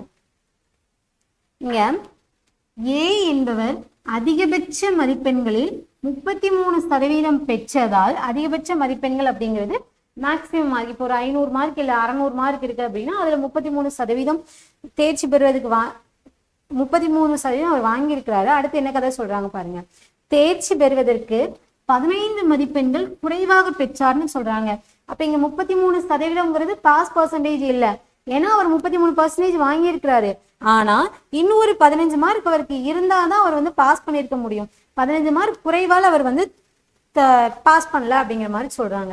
அடுத்துதான் பி என்பவர் அதே மேக்ஸிமம் மார்க்குக்கு 46% வாங்கியிருக்கிறாரு. வாங்கிட்டு தேர்ச்சி பெறும் மதிப்பெண்ணை விட 24 மதிப்பெண்கள் அதிகமாவே வச்சிருக்கிறாரு. அப்படின்னா தேர்ச்சி பெறுவதற்கு தேவையான குறைந்தபட்ச சதவீதம் என்னன்னு கேட்கிறாங்க. அதாவது ஒருத்தர் ஏ 33% வாங்கியிருக்கிறாரு, இன்னொருத்தர் 46% வாங்கியிருக்கிறாரு. இப்போ 33% வாங்கினவருக்கு இன்னொரு 15 மார்க் இருந்தா அவர் பாஸ் பர்சன்டேஜ் கிட்ட போயிருப்பாரு. அதே மாதிரி 46% வச்சிருக்கவருக்கு வந்து 24 மார்க் இன்னும் கூடுதலாவே இருக்கு. அப்ப அவர் மார்க்ல இருந்து ஒரு 24 மார்க்கை எடுத்துட்டோம்னா அது பாஸ் பர்சன்டேஜ், பாஸ் மார்க்குக்கு பாஸ் பர்சன்டேஜுக்கு ஈக்குவலா வந்துடும். இப்ப இதுல பாஸ் பர்சன்டேஜ் என்ன அப்படின்னு சொல்லி கேட்குறாங்க. இது எப்படி கண்டுபிடிக்கலாம் அப்படின்னா, இப்போ ஃபர்ஸ்ட் பாஸ் பர்சன்டேஜ்ங்கிறது எப்படி இருக்கும்னா 33 பாஸ் பர்சன்டேஜ் இல்ல, 46 பாஸ் பர்சன்டேஜ் இல்ல. இதை ரீச் பண்றதுக்கு கொஞ்சம் மார்க் வேணும், இதுல பாஸ் பர்சன்டேஜ் ரீச் பண்றதுக்கு கொஞ்சம் கம்மி பண்ணணும். அப்போ இது ரெண்டுத்துக்கும் இடையில தான் நமக்கு அந்த பாஸ் பர்சன்டேஜ் இருக்கும். ஓகே, இப்போ நம்ம பார்க்கலாம். இதுல ஃபர்ஸ்ட் கொஸ்டினை பாருங்க. தேர்ச்சி பெறுவதற்கு தேவையான குறைந்தபட்ச சதவீதம் என்னன்னு கேட்குறாங்க. ஓகே, ஒரு பாஸ் பர்சன்டேஜுக்கான பாஸ் பர்சன்டேஜுக்கான சதவீதம் என்னன்னு கேட்குறாங்க. அப்போ பாஸ் பர்சன்டேஜுக்கான சதவீதம் எப்படி கண்டுபிடிக்கணும்? ஃபர்ஸ்ட் டோட்டல் மார்க் என்ன அப்படிங்கிறது பார்க்கணும், அதுல பாஸ் மார்க் என்னங்கிறத பார்க்கணும், இன்ட்டு 100 போட்டோம்னா நமக்கு எவ்வளவுங்கிறது தெரிஞ்சிடும். அப்படிதானே பாஸ் பர்சன்டேஜ் அப்படிதானே கண்டுபிடிப்போம். பாஸ் பர்சன்டேஜ்னா என்ன? பாஸ் மார்க்குக்கு எவ்வளவு சதவீதம், மொத்தத்துக்கு எவ்வளவு பாஸ் மார்க் எடுத்திருக்காங்க இன்ட்டு 100 போட்டுருவோம். அப்ப இதுல நமக்கு அதிகபட்ச மதிப்பெண்ணு சொல்லிட்டு அப்படிதான் மென்ஷன் பண்ணியிருக்காங்களே தவிர மொத்த மார்க் இல்லை. அப்போ டோட்டல் மார்க் நம்ம கண்டுபிடிக்கணும், அதுக்கப்புறமா அதுல இருந்து பாஸ் மார்க் கண்டுபிடிக்கணும். அப்ப இங்க நம்மளோட நோக்கம் என்னன்னா இதுதான், இதை ரீச் பண்றதுக்கு தேவையானதுதான் நம்ம கண்டுபிடிக்க போறோம். ஓகே, ஃபர்ஸ்ட் நம்ம எக்ஸ் கண்டுபிடிக்கலாம். எக்ஸ்ங்கிறது என்னன்னா டோட்டல் மார்க். எப்படி கண்டுபிடிக்கலாம் அப்படின்னா, இப்ப ஸ்டேட்மெண்ட்டை எழுதுங்க. இப்ப ஒருத்தர் வந்து 33% மார்க் வாங்கியிருக்கிறாரு. இப்போ எக்ஸுக்கு 33% வாங்கியிருக்கிறாரு. 33/100 நான் போட்டுக்கிறேன். இப்படி எடுத்திருக்காரு. இதுல இன்னும் ஒரு 15 மார்க் அவர் எடுத்திருந்தாருன்னா அவர் பாஸ் மார்க்கை ரீச் பண்ணியிருப்பாரு. அதே மாதிரி இன்னொருத்தர், இது ஏ கண்டிஷன். பி கண்டிஷன் பார்த்தோம்னா அவர் மொத்த மார்க்குக்கு 46, அதிகபட்ச மதிப்பெண்களுக்கு 46% எடுத்திருக்கிறாரு. ஆனா 24 மார்க்கு கூடுதலாவே வச்சிருக்கிறாரு. அப்ப இந்த 24 நான் மைனஸ் பண்ணிட்டேன்னா எனக்கு பாஸ் மார்க்குக்கு ஈக்குவல் ஆயிரும். அப்ப இது ரெண்டையும் ஈக்குவல் பண்றோம். இதை சால்வ் பண்ணும்போது எக்ஸ் கிடைச்சிரும். அந்த எக்ஸை எடுத்துட்டு வந்து இங்க அல்லது இங்க போட்டோம் அப்படின்னா பாஸ் மார்க் கிடைச்சிரும். அதை வச்சு நம்ம அந்த பர்சன்டேஜ் கண்டுபிடிச்சிடலாம். புரியுதுல? இதுதான் ஃபர்ஸ்ட் எழுத தெரியணும். சரி, கண்டுபிடிக்கலாம். இப்ப இதுல நீங்க 33x + 1500 LCM எடுத்திருக்கிறேன். ஈக்குவல் டு 46x மைனஸ் 2400 எடுத்திருக்கேன். இதையும் கேன்சல் பண்ணிக்கிறேன். ரொம்பலாம் எலாபரேட்டாக எழுதணும்னு நினைக்கக்கூடாது, ஏன்னா நம்ம நிறைய கிளாஸஸ் கடந்து வந்துட்டோம். எல்சிஎம் எடுத்துட்டு 100 கேன்சல் பண்ணியாச்சு. இப்போ எக்ஸ் எல்லாம் ஒரு பக்கம், வேல்யூ ஒரு பக்கம் எடுத்துக்கிறோம். இப்போ 46 இங்கே 33 போச்சு அப்படின்னா பேலன்ஸ் எவ்வளோ இருக்கும்? 13x இருக்கும். அப்படிதானே? கரெக்டு தானே? 46னா 6க்கு 3 போச்சுன்னா 3 மைனஸில் போகும், 4க்கு 3 போச்சுன்னா 1. அடுத்து இங்கே இது வரும்போது இது ஆட் ஆயிரும். அப்போ 3900 வரும். இப்போ கேன்சல் பண்ணீங்கன்னா 300 வரும். அப்போ இங்கே டோட்டல் மார்க் அப்படிங்கிறது எவ்வளவுனா 300 இருக்கு. சரி, அப்போ பாஸ் பண்ணுறதுக்கு தேவையான மார்க்குங்கிறது இப்போ இங்கே பாருங்க, ஃபர்ஸ்ட் ஸ்டேட்மெண்ட்ல போடுறேன் 300. இதில் என்ன இப்போ பாஸ் மார்க் கண்டுபிடிக்க போகிறோம். 300 மார்க்குக்கு 33 மார்க்கு, இது கூட இன்னொரு 15 மார்க் எடுத்தாதான் பாஸ் மார்க்கே கிடைக்கும். அப்போ இங்கே கேன்சல் பண்ணீங்கன்னா இங்கே 99 + 15 99, 100, 110, 114 கரெக்டா? 4 மிச்சம் 1 114. ஓகே, 114. இப்போ பாஸ் மார்க் எவ்வளவுனா 114. இப்போ இதே இது நீங்க இங்க போட்டீங்கனாலும் இதே மார்க் தான் கிடைக்கும். இப்போ இங்க 3க்கு 3 கேன்சல் ஆயிடுச்சு. இங்க 300 போட்டு பாருங்களேன். 3 × 46னா 120, 120 ஒரு 18, 138, 138க்கு ஒரு 24 போச்சுன்னா 4 1 1, அதே 114 தான் கிடைக்கும். சரி, இப்போ பாஸ் பர்சன்டேஜ்ங்கிறது என்ன சொன்னோம்? மொத்த மார்க் 300க்கு பாஸ் மார்க் 114 எத்தனை சதவீதம் இன்ட்டு 100. 00 கேன்சல், 3 கேன்சல் பண்ணோம்னா 3 9, மிச்சம் 2, 8 24. அப்போ ஓவராலாக பார்த்தோம்னா 38%ங்கிறது பாஸ் பர்சன்டேஜாக இருக்கும். இதுதான் கொஸ்டின். எப்படி இருந்திருக்குன்னு புரியுது இல்லையா? அப்போ ஃபர்ஸ்ட் என்ன கொஸ்டின்ல கேட்டிருக்காங்க. இப்போ இதுக்கப்புறம் இன்னும் ஒரு சுத்து போற மாதிரியும் கொஸ்டின் இருக்கு, நான் காட்டுறேன் உங்களுக்கு. இப்போ இதுல ஃபர்ஸ்ட் இருக்கக்கூடிய ஸ்டூடெண்ட் வந்து பாஸ் மார்க்குக்கு 15 மார்க் கம்மியா வச்சிருக்காரு. அப்போ இன்னும் 15 மார்க் ஒரு வாங்கினார்னா அவர் பாஸ் பண்ணியிருக்க போறாரு. ரெண்டாவது இருக்கவர் 46% எடுத்திருக்காரு, ஆனா 24 மார்க் கூடுதலா வச்சிருக்காரு. அப்போ அதை மைனஸ் பண்றோம். மைனஸ் பண்ணிட்டு இதை சால்வ் பண்றோம். அப்போ எக்ஸ் கிடைச்சிரும். மொத்த மார்க்கு நம்ம இதை போடும்போது பாஸ் மார்க் என்னங்கிறது நமக்கு கிடைச்சிரும். அதை எடுத்து முதல்ல அது எழுதியிருக்கணும். அது எழுதினாதான் எதை நோக்கி நம்ம செய்ய போறோங்கிறதே தெரியும். அவ்வளவுதான். அடுத்த கொஸ்டின். இந்த கொஸ்டின் பார்த்தீங்கன்னா, ஒரு தேர்வை 900 மாணவர்களும் 600 மாணவிகளும் எழுதினார்கள். அந்த தேர்வில் 70% மாணவர்களும் 85% மாணவிகளும் தேர்ச்சி பெற்றனர் எனில் தேர்ச்சி பெறாத மாணவிகளின் சதவீதத்தை காண்க அப்படின்னு சொல்றாங்க. அதாவது ஒரு ஸ்கூல்ல பாய்ஸ் கேர்ள்ஸ் 2 பேர் இருக்கிறாங்க. பாய்ஸ் வந்து 900 ஸ்டூடெண்ட்ஸும் கேர்ள்ஸ் வந்து 600 ஸ்டூடெண்ட்ஸும் இருக்கிறாங்க. ஸோ இதுல 70% 85 பேர் வந்து பாஸ் பண்ணியிருக்கிறாங்க. ஸோ பாஸ்ட் பர்சன்டேஜ் அப்படின்னு சொல்லி பார்த்தோம்னா இங்க 70%, இங்க 85%. இப்போ கொஸ்டின் என்ன கேட்டிருக்காங்கன்னா, தேர்ச்சி பெறாத மாணவர்களோட சதவீதம் என்னன்னு கேட்டிருக்காங்க. தேர்ச்சி பெறாத ஸ்டூடெண்ட் ஃபெயில் பர்சன்டேஜ் எப்படி கண்டுபிடிப்போம்? டோட்டல் எவ்வளவு ஸ்டூடெண்ட், அதுல ஃபெயிலான ஸ்டூடெண்ட்ஸ் எவ்வளவு, சதவீதத்துக்கு இன்ட்டு 100, இதுதான் நம்ம கண்டுபிடிக்க போறோம். அப்போ இங்க நமக்கு மொத்த ஸ்டூடெண்ட் தெரியும். 900 + 600 1500 பேர் எழுதிடலாம். இதுல ஃபெயிலான ஸ்டூடெண்ட் வேணும் இல்லையா, அதை தான் இப்போ கண்டுபிடிக்க போறோம். இப்போ இவங்கள பாஸ் பர்சன்டேஜ் 70% இருந்தாங்கன்னா ஃபெயில் பர்சன்டேஜ் எவ்வளவா இருப்பாங்க? 30% இருக்கும். அதாவது இவங்க இந்த 900 100% ஆக்கிறாங்க. இதுல 70% பேர் பாஸ்னா மீதி 30% ஃபெயில் ஆனவங்களா இருப்பாங்க. அதே மாதிரி இங்க எடுத்துட்டோம்னா 15% ஃபெயில் ஆனவங்களா இருப்பாங்க. அதாவது 100 - 85, இது 100% மொத்தம். இங்க அதே மாதிரி இது 100 - 70 வரும். அப்படிதான் இவங்க 30% வந்திருக்கு. இப்ப கவுண்ட் நம்ம கண்டுபிடிக்கலாம். இப்ப 900க்கு 30%ங்கிறது என்னவா இருக்கும்? 10%ங்கிறது 90, 90 × 3 270. அப்ப 270 ஸ்டூடெண்ட் ஃபெயில் ஆயிருக்காங்க. இங்க 600க்கு 15%ங்கிறது 10%ங்கிறது 60, அதுல பாதி 30, 60 30 90. அப்போ டோட்டல் ஃபெயிலான ஸ்டூடெண்ட்ஸ் அப்படிங்கிறது பாய்ஸ் 270, கேர்ள்ஸ் 90. ஓவராலா 360 பேர் வந்து ஃபெயில் ஆயிருக்காங்க. பர்சன்டேஜ் போடலாம். மொத்த ஸ்டூடெண்ட் 900 + 600, மேல ஃபெயில் ஆனவங்க 360 × 100. ஸோ இங்க நான் 1500 போட்டேன்னா நீங்க அடுத்த ஸ்டெப் செஞ்சுக்கோங்க. இங்க கேன்சல் பண்ணோம்னா 2 0 கேன்சல், இங்க கேன்சல் பண்ணோம்னா 1 15 15, 2 15 30, மிச்சம் 6, 4 15 60. ஸோ இங்கே 24% அப்படிங்கிறது ஃபெயிலான ஸ்டூடெண்ட்ஸோட பர்சன்டேஜ். புரியுது இல்லையா? அவ்வளவுதான். பாஸ் பண்ணவங்க கொடுத்துருக்குறாங்க, பாஸ் பண்ணவங்க பர்சன்டேஜ் கொடுத்துருக்காங்க. அதுலேருந்து ஃபெயில் ஆனவங்களை எடுக்கிறோம், அதுலேருந்து கவுண்டை கண்டுபிடிக்கிறோம், அதை எடுத்து பர்சன்டேஜ் யூஸ் பண்ணிடுவோம். அவ்வளோதான். அடுத்த கொஸ்டின், இது வந்து ஒரு பர்சன்டேஜ் எரர் மாதிரி. அடுத்த கொஸ்டின் இருக்கு இல்லை, அவ்வளோதான், இதோட முடியுதா? சரி, அப்போ அந்த 2 கொஸ்டினும் சேர்த்து பார்த்தலாம்னா கவுண்டிங் நான் உங்களுக்கு சொல்லித்தரேன். இப்போ என்னன்னா, ஒரு மாணவன் ஒரு எண்ணுடன் 5/3 என்ற எண்ணிற்கு பதிலாக தவறுதலாக 3/5 பெருக்கி விட்டான் எனில் அந்த கணக்கில் தவறான விடையின் சதவீதம் என்ன அப்படின்னு சொல்லி கேட்குறாங்க. அதாவது ஒரு ஸ்டூடெண்ட் வந்து ஒரு வேல்யூ இருக்குது, அது என்னன்னு தெரியாது, இந்த நம்பரை 5/3 பெருக்கணும், ஆனா இதான் கரெக்டானது. ஆனா அவர் என்ன பண்ணிட்டாரு, அதே வேல்யூவை 3/5 பெருக்கிட்டாரு, இது ராங்கானது. இப்ப என்ன கேட்குறாங்கன்னா, அந்த கணக்கில் ஏற்பட்ட தவறான விடையோட சதவீதம் என்னன்னு கேட்குறாங்க, பர்சன்டேஜ் எரர் என்ன அப்படின்னு கேட்குறாங்க. அதாவது இங்க நம்ம பெருக்கும் போது ஆக்சுவலா வேல்யூ மாறும் தானே, அப்போ அங்க வேல்யூ மாறுறதோட எரர் பர்சன்டேஜ் என்ன அப்படின்னு சொல்லி கேட்குறாங்க. இப்போ இதுக்கு எழுதுவோம், எரர் பர்சன்டேஜ் அப்படிங்கிறது என்னவா இருக்கும் அப்படின்னா, எவ்வளவு எரர் இருக்கு அப்படின்னு சொல்லி பார்க்கணும். இதை பெருக்கும் போது என்ன, அதை பெருக்கும் போது என்ன வேல்யூ பார்த்துட்டு ரெண்டுத்துக்கு வித்தியாசம் தான் எரரா இருக்கும். எரர் கண்டுபிடிச்சிட்டு கீழே கரெக்டான வேல்யூ என்னன்னு போடணும். இன்ட்டு 100 பர்சன்டேஜ்க்காக இன்ட்டு 100 போட்டோம்னா வேல்யூ கிடைச்சிடும். இப்போ அதுதான் நம்ம கண்டுபிடிக்க போறோம்.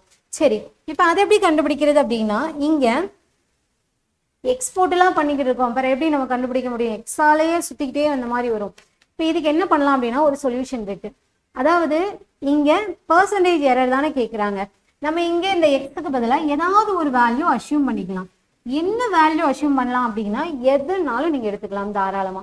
ஆனா எப்படி எடுக்கிறது நமக்கு கன்வீனியன்ட்டா இருக்கும்னா, இப்போ இந்த வேல்யூவை 3ஆல கேன்சல் பண்ண போறோம், அதே மாதிரி இங்க இந்த வேல்யூ 5ஆல கேன்சல் பண்ண போறோம். அப்போ இங்க 3க்கும் 5க்கும் காமனா, அப்போ 3ஆலையும் 5ஆலையும் மீதி இஞ்சி வகுப்படக்கூடிய நம்பர்னா என்னவா இருக்கும், 3க்கு 5க்கும் எல்சிஎம் எடுக்கிறதா இருக்கும். அப்போ 3க்கு 5க்கும் எல்சிஎம் 15. 15 மட்டும் இல்ல, 15 மடங்குல வரக்கூடிய எந்த வேல்யூனாலும் நம்ம எக்ஸுக்கு ஈக்குவலா எடுத்துக்கலாம். 30 எடுத்துக்கலாம், 45 எடுத்துக்கலாம், 60 எடுத்துக்கலாம், 90 எடுத்துக்கலாம், 150 எடுத்துக்கலாம், எதனால எடுத்துக்கலாம் சரிதானா. அப்போ இங்க ஈஸியா பண்ணணுங்கிறதுக்காக நான் இப்போ எக்ஸோட வேல்யூ 15ன்னு எடுக்கிறேன். அப்போ 15 5/3 பெருக்கணும். ஆனா அவர் என்ன பண்ணிட்டாரு, அதே வேல்யூவை 3/5 பெருக்கிட்டாரு. இப்போ எவ்வளவு எரர் வருதுன்னு பாருங்க. இங்க 3ஆல பெருக்கிட்டா இங்க 5 கேன்சல் பண்ணா, இங்க 5ஆல கேன்சல் பண்ணா 3, இங்க பெருக்கணும்னா 25, அங்க பெருக்கணும்னா 9. இப்போ எவ்வளவு எரர் வந்திருக்கு, 25 கிடைக்க வேண்டிய இடத்துல 9 கிடைச்சிருக்கு. ஸோ வித்தியாசம் எடுத்துக்கிட்டோம் அப்படின்னா 25க்கு 9க்குன்னா 16. அப்ப இங்க எரர் பர்சன்டேஜ் பாக்குறதுக்கு என்ன சொல்லியிருந்தோம், எரர் 16 டிவைடட் பை கரெக்டான வேல்யூ 25 இன்ட்டு 100 போடுறோம். இங்க கேன்சல் பண்ணோம்னா இங்க 4, 16 × 4 64% இருக்கும். அவ்வளவுதான், இதுதான் ஆன்சர். 64% அப்படிங்கிறது புரியுதுல. இப்படிதான் கண்டுபிடிக்கணும். எப்படின்னு புரியுதுல. வேல்யூ எடுக்கிறோம், ரெண்டுத்துக்கும் டிஃப்ரென்ஸ் பார்த்து மேலே வச்சுக்கிறோம், எரரை கீழே கரெக்டான வேல்யூ கீழே எழுதி இன்ட்டு 100 போட்டுக்கிறோம். சரி, மார்க்ஸ் முடிஞ்சிச்சு. அந்த கவுண்டிங் கொஸ்டின் அது ஏன்னா கொஞ்சம் அது வந்து இன்டெப்தா போற மாதிரி இருக்கும், அதனால தான். இது நான் ஒரு ட்ரீ ஃபார்மேட்ல சொல்லி தரேன். இப்போ இந்த கொஸ்டினை நீங்க பாத்துக்கோங்க, கீழே இருக்க கொஸ்டினுக்கு நீங்க தான் எனக்கு ஆன்சர் சொல்லணும். இப்போ இந்த கொஸ்டின் நான் சொல்லித்தரேன். இப்போ என்னன்னா, ஒரு பழ வியாபாரி தான் வாங்கிய பழங்கள்ல 10% அழுகிடுச்சு. இந்த கதையை எப்படி பார்த்து வச்சுக்கோங்க.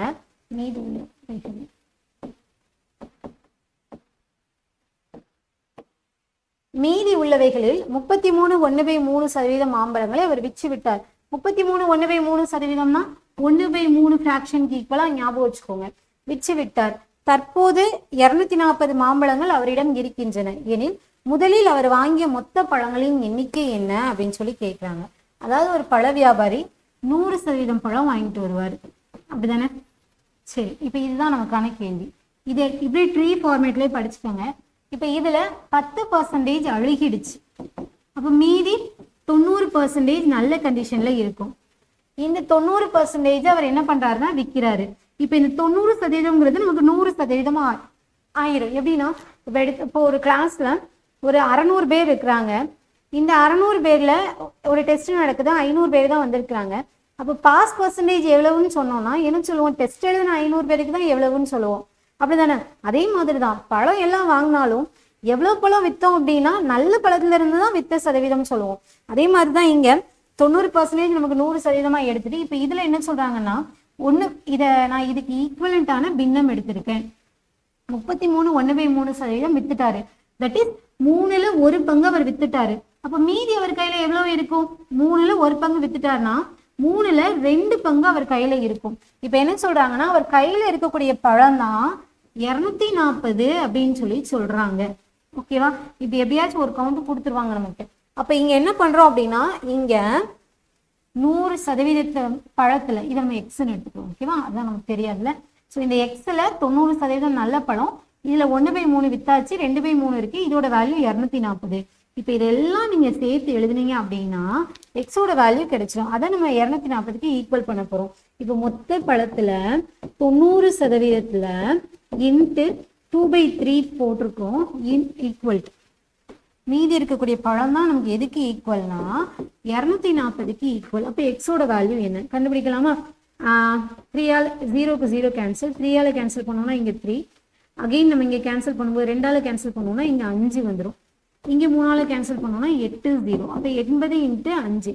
அப்போ டோட்டல் வேல்யூ, டோட்டல் மேங்கோஸ் எவ்வளோ இருக்குன்னா 400 இருக்கும். அப்போ 400 மாம்பழங்கள் அப்படிங்கிறது தான் இங்கே ஆன்சர். இப்படி தான் கண்டுபிடிக்கணும்.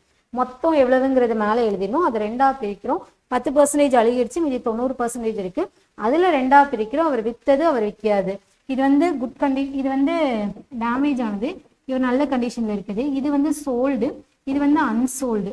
ஸோ இதுதான் இங்க எவ்வளவு இருக்குதுன்னு சொல்லியிருக்கிறாங்க. ஈக்குவல் பண்றோம். இப்படி கண்டுபிடிச்சோம்னா ஆன்சர் கிடைச்சு. சரி, இதே மாதிரி அடுத்த கொஸ்டின் இருக்கு. அடுத்த கொஸ்டின் பார்க்கலாம். ஸோ அடுத்த கொஸ்டின், ஸோ இதையும் நானே பண்ணிடுறேன். உங்களுக்கு இப்போ இன்னைக்கு ஹோம்ஒர்க் இல்லை. சரி பாருங்க. 2 வேட்பாளர்களுக்கு இடையே நடந்த தேர்தலில் 75% வாக்காளர்கள் வாக்களித்தனர். 75% ஓட்ஸ் தான் அங்க போலா இருக்கு. இதுல 2% வாக்குகள் வந்து செல்லாதவைன்னு சொல்லியிருக்கிறாங்க. அதுக்கப்புறம் சரியான வாக்குகளில், அதாவது பதிவான வாக்குகளில் ஓட் பண்ணியிருப்பாங்க இல்லையா, இதுல 75%மான 9261 வாக்குகளை ஒரு வேட்பாளர் பெற்றுள்ளார். 2 வேட்பாளர்களை ஒருத்தர் வந்து 75% வாங்கியிருக்காரு. அந்த 75% ஓட்ஸ் வந்து சொல்லியிருக்கிறாங்க நமக்கு 9261. இப்ப அந்த தேர்தலில் பதிவான மொத்த வாக்குகள் என்னன்னு கேட்காங்க. அப்படியே ட்ரீ வரைஞ்சிருங்க, ஒண்ணுமே பிரச்சனை இல்லை. இப்போ மொத்த ஓட்ஸ் என்னன்னு சொல்லியிருக்காங்க, நம்ம எக்ஸ்ன்னு எடுத்துடுவோம். ஓகேவா? ஸோ இப்போ இதுல நடந்த தேர்தலில் 75% தான் ஓட் பண்ணியிருக்கிறாங்க. அப்ப இங்க ஓட் பண்ணவங்க, இங்க ஓட் பண்ணாதவங்க. அப்ப இங்க பார்த்தோம்னா ஓட்னு இப்ப இதுல பார்த்தோம்னா 75% பேர் ஓட் பண்ணியிருக்கிறாங்க. அப்ப மீதி இது 100% இருக்குமா? 100% வாக்காளர்கள்ல 25% பேர் வந்து ஓட் பண்ணல. இப்ப இதுக்கப்புறம் என்ன சொல்றாங்கன்னா 2% வாக்குகள் செல்லாதவைன்னு சொல்றாங்க. அப்ப பதிவான ஓட்ஸ்ல தான் சொல்ல முடியும், அந்த வாக்குகள்ல தான் சொல்ல முடியும். 2% வந்து இன்வாலிடு. அப்ப மீதி 98% வந்து நமக்கு வேலிடா இருக்கும். இப்ப இவங்க ஓட் பண்ணதை 100% எடுத்துட்டு இதுல 2% இன்வாலிடு. அப்ப மீதி இருக்கக்கூடிய செல்லத்தகுந்த வாக்குகள் பார்த்தோம்னா 98% இருக்கும். இப்ப அடுத்து என்ன சொல்றாங்க, இந்த செல்லத்தகுந்த வாக்குகள்ல தான் ஒரு கேண்டிடேட் 75% எடுத்திருக்கிறாரு. அந்த ஓட்டை தான் அவர் என்ன சொல்றாங்க அப்படின்னா அந்த கவுண்டை தான் 9261ன்னு சொல்றாங்க. அப்ப இன்னொருத்தர் 25% எடுத்திருப்பாங்க. இது நமக்கு இங்க தேவையில்லை. அப்ப இங்க சொல்லியிருக்காங்க இல்லையா, அப்ப இதை நம்ம அப்படியே பிளட்ரி எழுதுன மாதிரி எழுதணும். எப்படி எழுதணும்? இப்ப இதுக்கு தான் ஈக்குவல் பண்ண போறோம். இப்ப இங்க இங்க இங்க எதெல்லாம் சேர்ந்திருக்கோ அப்படியே எடுக்கிறோம். மொத்த ஓட்டு 100%, 75% வந்து ஓட் பண்ணியிருக்கிறாங்க. அதுல 98% வந்து செல்ல தகுந்த வாக்கு. அந்த 98%த்துல 75% அவர் வாங்கியிருக்கிறாரு. ஸோ அந்த ஓட் கவுண்ட் 9261 எழுதலாமா? இங்க பாருங்க, எக்ஸ் இன்ட்டு 75% என்ன பண்ணிடலாம், 3/4 போட்டுடலாமா டைரக்டா? 3/4 இன்ட்டு 98/100 போட்டுக்கோங்க. போட்டுட்டு இன்ட்டு 3/4 ஈக்குவல் டு 9261 சால்வ் பண்ணீங்கன்னா ஆன்சர். கேன்சல் பண்ணலாமா? இங்க ஃபர்ஸ்ட் 2ஆல கேன்சல் பண்ணிக்கோங்க. 4 9 49, இங்க 5 0 வந்துடும். 49 அங்க 7ஆல போகுதான்னு பாருங்க. 7 7 49, இங்க போட்டோம்னா 1 7 7 மிச்சம் 2, 3 7 21 மிச்சம் 1, 22னா 14 மிச்சம் 2, இங்க 3 வந்துடும். அகைன் 7ஆல போட்டோம் அப்படின்னா 1 7 7 மிச்சம் 6, 7 8 56, 56 போச்சு அப்படின்னா மீதி ஒரு 6 வரும். அகைன் இங்க 9 போட்டுக்கலாம். சரி 8 கரெக்ட் தானே? 9 தானே? 9 தான் கரெக்ட். அகே நீங்கள் 3ஆல் கேன்சல் பண்ணோன்னா இங்கே 6 3 18, இங்கே 3 3 9. ஸோ ஃபைனல் ஆன்சர் பார்த்தோம்னா எக்ஸோட வேல்யூ இங்கெல்லாம் மல்டிப்ளை பண்ணிங்கன்னா 16, இங்கே 20, 200 200 × 4 800 வந்துடும். அப்போ 800 × 63 பெருக்கணும்னா 24க்கு 4 மிச்சம் 2 2 0 போட்டுக்கலாம். மிச்சம் 2 6 8 48 49 50.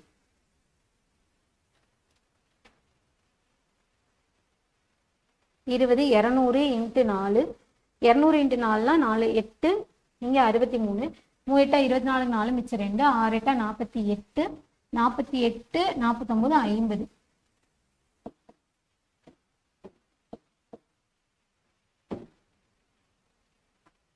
50,400 votes அப்படின்னு வருது. எங்கேயும் இது மிஸ் பண்ணியிருக்குமா? 3/4 இங்கே மேலே ஒரு 3 இருக்குல்ல, சாரி இங்கே ஒரு 3 மிஸ் பண்ணியிருக்கோம். இங்கே ஒரு 3 இருக்குல்ல, இந்த 3க்கு இங்கே கேன்சல் பண்ணோம்னா 21 தானே வரும். அப்போ இங்கே 800 × 21 போடலாம். அப்போ இங்கே பெருக்கணும்னா 16, இங்கே 8 ஒரு 00 போட்டுக்கலாம். ஸோ இங்கே 16,800 அப்படிங்கிறது நமக்கான வேல்யூவா இருக்கு. டோட்டல் நம்பர் ஆஃப் votes எவ்வளவு அப்படின்னு சொல்லி பார்த்தோம்னா இதுதான் 16,800 அப்படிங்கிறத போட்டுக்கலாம். ஓகே, இப்போ இங்க பார்த்தோம் அப்படின்னா இது எப்படி நம்ம செக் பண்ணலாம்? இப்போ இதுலேயே போடுங்களேன், 16,800 வைங்க, 16,800 × இதுல 75%, 3/4 × 98/100 × 3/4 போட்டிங்கன்னா இந்த வேல்யூ கிடைக்கும். செக் பண்ணி பார்க்கலாமா? 00க்கு 00 கேன்சல் ஆயிரும். 4ஆல் கேன்சல் பண்ணோம் அப்படின்னா 4 4 16 2 42, 2ஆல் கேன்சல் பண்ணோம் அப்படின்னா இங்கே 21, அதே நீங்கள் 2ஆல் கேன்சல் பண்ணோன்னா 49 கிடைக்கும். சரி, இப்போ 49 × இதெல்லாம் பெருக்கணும்னா 1ல் முடியுமா? 9 27, 27னா 21. ஓகே, பெருக்கலாம். இப்போ இங்கே 21 × 9 × 49. அப்போ இதில் 21 × 81க்கு 1 மிச்சம் 8, 9 36, 40 44. அப்போ இங்கே 441 21, 441 882, 1 6 12க்கு 2 மிச்சம் 1 9. ஆன்சர் வருதா? அப்போ கரெக்ட் தான். அப்போ டோட்டல் நம்பர் ஆஃப் votes-ங்கிறது என்னன்னா 16,800 தான். அப்போ இப்படி தான் கண்டுபிடிக்கணும். இது மட்டும் பழகிக்கோங்க, இது கொஞ்சம் ஈஸியாக இருக்கும். மற்றபடி இதை 100% எடுங்க, இதில் இதை கழிங்க, அந்த கதைலாம் வேணாம். ஈஸியாக இப்படியே நம்ம வந்து யோசிச்சு போட்டுருவோம். ஓகேவா? ஸோ புரிஞ்சிருக்கும்னு நினைக்கிறேன். ஸோ இன்னைக்கு பார்த்தோம் அப்படின்னா நம்மளோட 35th டே கிளாஸில் கவுண்டிங் பேஸ்டும் மார்க் பேஸ்டும் பார்த்துருக்கோம். ஸோ உங்களுக்கு பயனுள்ளதாக இருந்திருக்குன்னு நினைக்கிறேன். எப்படி ஒரு எண்ணிக்கையில இருந்து பெர்சன்டேஜ் எடுக்கிறது, ஒரு பெர்சன்டேஜ்லேருந்து எப்படி நம்ம எண்ணிக்கை எடுக்கிறது, ஸோ மேக்ஸிமம் அந்த ஒரு கான்செப்ட் தான் இருக்கு இல்லையா, இதெல்லாம் டோட்டல் மொத்தமாக பேலன்ஸ் எவ்வளோ இருக்குன்னு சொல்லி பார்க்குறது. இது வந்து ஒரு மிக்சர்லேருந்து பார்த்தோம். இது வந்து ட்ரீ ஃபார்மேட், மீதம் உள்ளவைகளில் அப்படின்னு சொல்லி கொடுத்துருப்பாங்க. இதை ஒரு தனி பார்ட்டாகவே சென்ட்ரல் கவர்மெண்ட் எக்ஸாம் படிக்கிறவங்க படிப்பாங்க. இதுக்கப்புறம் மார்க் பேஸ்டு ரொம்ப முக்கியமானது. நான் ஏற்கனவே சொன்ன மாதிரி எக்ஸாமில் கேட்டுருக்குறாங்க நமக்கு. இப்போ கடைசியாக நடந்த 2025 கடைசி எக்ஸாம் ஃபீல்டு அசிஸ்டன்ட் எக்ஸாம் நடந்துச்சு. அதுலேயே பார்த்தீங்க அப்படின்னா இதில் என்ன கொஸ்டின் கேட்டாங்க, நான் உங்களுக்கு டைமர் டெஸ்ட்டுக்கு காட்டுறேன் பாருங்க. எக்ஸாமில் ப்ரீவியஸ் இயர்ல எப்படிலாம் கொஸ்டின் கேட்டிருக்காங்க மற்ற எக்ஸாமில் அப்படிங்கிறத மொத்தமாக நான் எடுத்து வந்து காட்டுறேன். ஓகே, அவ்வளோதான். ஸோ இப்போ இன்னைக்கு பார்த்தோம் அப்படின்னா இந்த பார்ட் நமக்கு இதோட முடியுது. இன்னைக்கு இந்த செஷன் உங்களுக்கு பார்ட் 2 கம்ப்ளீட் ஆகுது. சரிதானா? ஸோ நாளைக்கு நம்மளோட பெர்சன்டேஜுக்கான ஃபைனல் பார்ட் இருக்கும். ரொம்ப எளிமையான ஒரு சாப்டர் தான். நான் ஏற்கனவே சொன்ன மாதிரி இது வந்து மொத்த அடுத்து பார்க்கக்கூடிய லைஃப் மேக்ஸுமே பேசிக்காக தான் இருக்கும். அதனால இந்த கிளாஸ் பயனுள்ளதாக இருந்திருக்கும். நிச்சயமாக நீங்கள் நோட்ஸ் எடுத்துக்கோங்க. மறக்காமல் கொஸ்டின் எழுதி ஆன்சர் எழுதி பழகுங்க. ஸ்டெப் பை ஸ்டெப்பாக எழுதுங்க. நோட்ஸ் எப்படின்னா நோட்ஸ் அப்படி தான் இருக்கணும். டெஸ்ட் எக்ஸ்பிளேஷன் நம்ம பின்னாடி டைமர் டெஸ்ட் எழுதுவோம் இல்லையா, அப்போ நீங்கள் வந்து ப்ராக்டிஸ் பண்ணி பார்த்துக்கணும். ஒரு நிமிஷத்துல முடியுதா அப்படின்ட்டு. அப்போ நீங்கள் ஒவ்வொரு லைனாக இருந்து அப்பெல்லாம் கேன்சல் பண்ணணும்னு தேவையில்லை. அது ப்ராக்டிஸ்க்காக தான் நான் கொடுக்குறேன். முழுக்க ப்ராக்டிஸ்க்காக தான். ஒரு நிமிஷத்தில் போட முடியுதா அப்படின்ட்டு. அப்போ படிக்கும் போதே நம்ம ப்ராக்டிஸ் பண்ணும்போது எளிமையாக செய்யலாம். அதே நேரம் வேகமாக செய்கிறது எப்படிங்கிறதையும் டைம் மேனேஜ்மெண்ட்டையும் நம்ம படிச்சுக்கலாம். அதனால் ரெண்டையுமே ஃபாலோ பண்ணி கொண்டு போங்க. எல்லாருக்குமே all the very best. Evening timer டெஸ்ட்டில் மீட் பண்ணலாம். தேங்க்யூ.